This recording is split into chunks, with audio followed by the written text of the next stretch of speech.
Hey everyone, it's Mikey Chen. I've been wanting to make this video for a long time now because this topic is super interesting to me. I have always really been intrigued by haunted or just plain super creepy places. I used to actually look up all the local haunted spots near me and then drive there to take a look. I mean, I wouldn't go inside. I said I'm interested, not suicidal. But there was a time in my life where I actually lived in a haunted building, and I'll tell you about that at the end of the video. Of course, before we begin, I want to warn against watching this video alone or at night during thunderstorms, near cemeteries, woods, in a creepy old house, or generally anywhere that is dark and creepy. And if you choose to ignore the warning, just check your closets and under the bed before we start. Here are, in my opinion, 4 of the creepiest places in the world. And I'm going to change this video up a bit, so we will be counting down from places that will make you cry out for mommy to places that if you visit, you better be wearing a diaper, and even that might not be enough to contain all the crap that will be scared out of you.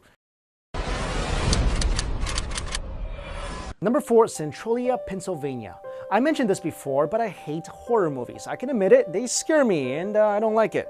One of the scariest movies I ever seen was Silent Hill. That movie totally freaked me out, and the video game was much worse. I really don't like the concept of going somewhere and being hunted by a bunch of creepy monsters and never being able to find my way out. Well, that's what makes Centralia, Pennsylvania so creepy, is because that place is basically Silent Hill in real life. Centralia used to be a huge coal mining town, but in 1962, the coal beneath the town caught fire.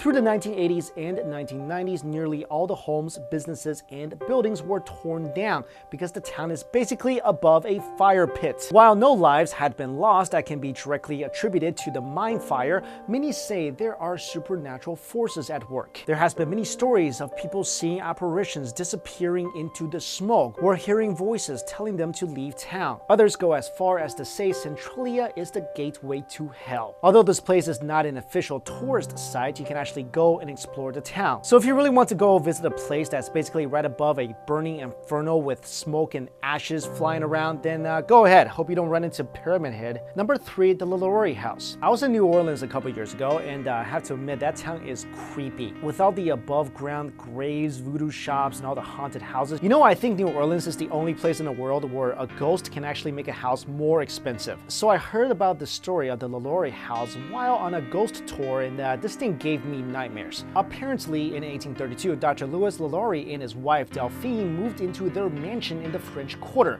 and soon became renowned for their social affairs and great wealth. Delphine was considered one of the most intelligent and beautiful women in the city. Of course, this being the early 1800s, the house was attended to by dozens of slaves, and it was the neighbors who first began to suspect something was not quite right when they noticed that in the LaLaurie house, slaves seemed to come and go quite often. Maids would be replaced with no explanation, where other servants would just suddenly disappear. Then one day, a neighbor was climbing her own stairs when she heard a scream and saw Delphine chasing her personal servant, who was a little girl with a whip. She pursued the girl onto the roof of the house, and then the little girl just jumped to her death. So basically, this girl would rather die than be caught by this woman. Then finally, everything was exposed in April of 1834 when a fire broke out in the kitchen. Legend has it that the fire was set by the cook, who could no longer endure more of the madam's torture. After the blaze was put out, the firefighters discovered a horrific sight behind a secret barred door in the attic.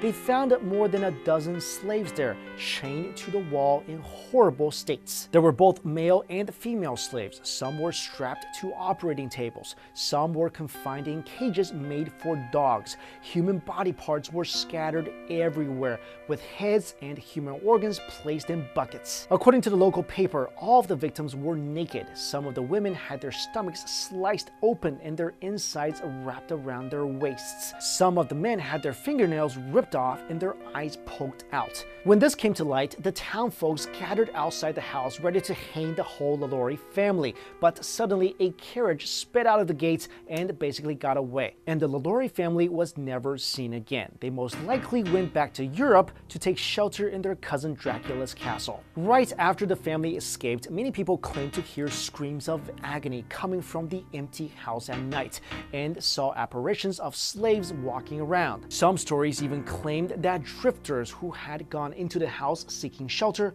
were never heard from again. What's crazy is that today the house has been renovated and restored and serves as luxury apartments. What other city do you know of that can turn a haunted building where dozens were brutally murdered by the evil versions of the Addams family into luxury apartments? I mean, seriously, luxury apartments? You can't pay me to live in that place. I'll go live in a drug den in the worst part of town and I think my survival rate will still be better. Number 2, the Island of the Dolls. This place is the combination of 3 terrifying factors: little kids, creepy island, and dolls. The Island of the Dolls is located in the canals south of Mexico City, and this place is covered with dolls. And not Barbies or Cabbage Patch Kids. We're talking about super creepy looking, mostly mutilated dolls with eyes that seem to follow you everywhere. I mean, take a look at these things, and this is in daylight. Can you imagine getting up in the middle of the night, hear a voice, go outside and look around and see this? And as we continue to peel the layers of this super creepy onion, it just keeps getting more and more horrifying.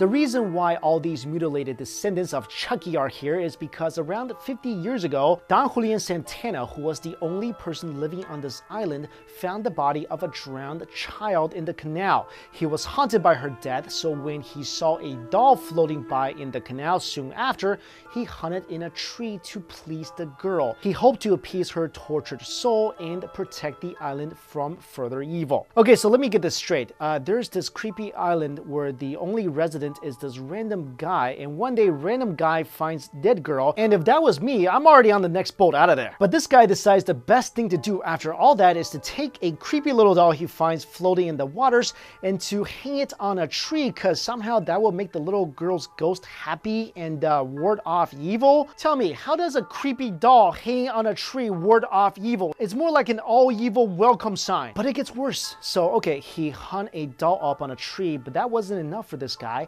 He continued to fish dolls and doll parts out of the canal whenever he saw them and hung each one of them on the island. First of all, how come there's so many dolls floating around this canal? That's just creepy on its own. Then this guy went completely insane. He then searched trash piles on his rare trips away from home and even traded his homegrown fruits and vegetables for, yeah, dolls. So after Don Julian did all this, he met a beautiful girl and lived happily ever after on the island.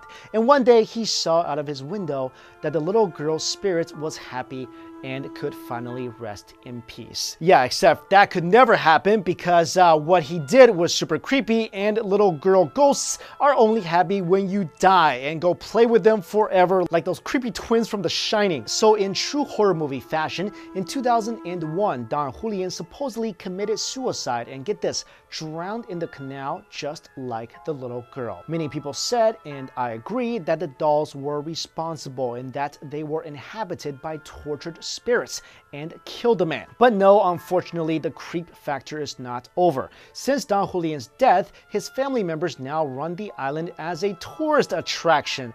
I think if you're ever in a relationship and your significant other says to you, "Hey honey, I think for vacation this year, we should go to a super creepy ghost-infested island filled with creepy dolls and just walk around." Yeah, that would be a good time to walk away from that relationship. And number 1, Aokigahara Forest. Finally, we go to what I consider the creepiest place on earth. And of course, it has to be in Japan. You know, the land where the scariest movies were produced, and the only place in the world where once upon a time slicing your own gut open was the most honorable thing you could do. Anyway, at the foot of Japan's iconic Mount Fuji, lying sprawled amongst some of the most majestic scenery in Japan, is arguably one of the darkest places on earth. This place is known as the Aokigahara Forest, often referred to as the Sea of Trees, and more infamously known as Suicide Forest. The moment you step into the woods, it quickly becomes apparent that something is not quite right about this place. You ever see in the movies when people are walking around in a creepy place, then someone stops and says, "Hey, you hear that?" And someone else would say, "I don't hear anything." Then the first person would say, "Exactly." Yeah, that's exactly what it's like in this forest. You can't hear birds chirping, you can't hear animals running around, only deafening silence. It's almost as if the animals themselves are terrified of this place. Also, the trees here are so thick that even in high noon, it's not hard to find places completely surrounded by darkness. Which is a problem because not only does the tree cover make everything spookier, it also makes it super easy for you to get lost. Oh, and by the way, did I mention that compasses don't really work here. Many hikers, and I have no idea why anyone would come here just to take a hike, but many hikers that ventured into this forest, even experienced ones, claim that it's super easy to get lost, and it's not uncommon to hear stories of hikers just traveling in circles. Okay, so far we got a silent and dark forest where compasses don't work. It's super easy to get lost, and not even animals dare to live here. I mean, that's already enough to make most people not want to come anywhere near this place, but that's just a tiny bit of icing on this nightmare-inducing Japanese horror cake. The reason why Aokigahara is called Suicide Forest is because more than 500 people have taken their own lives in this place since the 1950s, and the numbers are only going up. In 2003 alone, there were 105 confirmed suicides. In 2010, police records show that 247 people attempted to commit suicide in the forest, but only 54 of them succeeded. The situation is so bad, local authorities have put up suicide prevention signs at the entrance to the forest. Some of these signs include "Your life is something precious that was given to you by your parents. Think about your parents, siblings, and children once more. Do not be troubled alone." So all that should have definitely solidified this place as the creepiest place on earth, but let's just add one more bit of horrifying information. Because this forest is so massive and hard to navigate, officials believe there are many bodies in these woods that are still not found. So you could literally wander around and run into someone hanging from a tree. You know, I was thinking about super spooky movies like The Ring and The Grudge, and I think I came up with a solution. Maybe we give creepy children ghosts too much credit. I mean, yeah, they're scary looking, but how well can they actually fight? So let's say the next time the scary girl from The Ring starts crawling through your TV where a little Chucky doll is running towards you with a knife,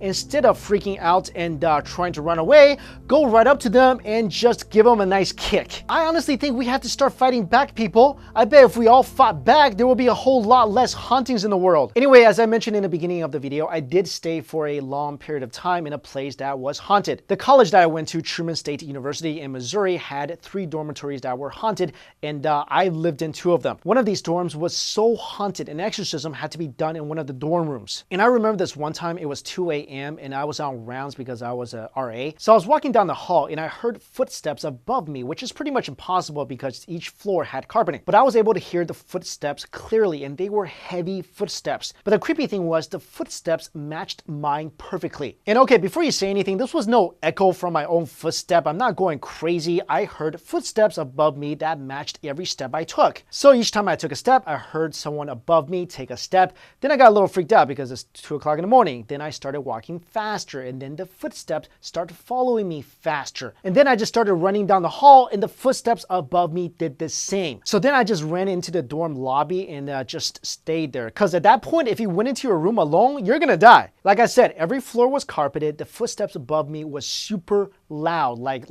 a monster, like Bigfoot was walking above me. But anyway, taking my own advice, if this ever happens again, it's fight on. All right, guys, thanks so much for watching. See you later.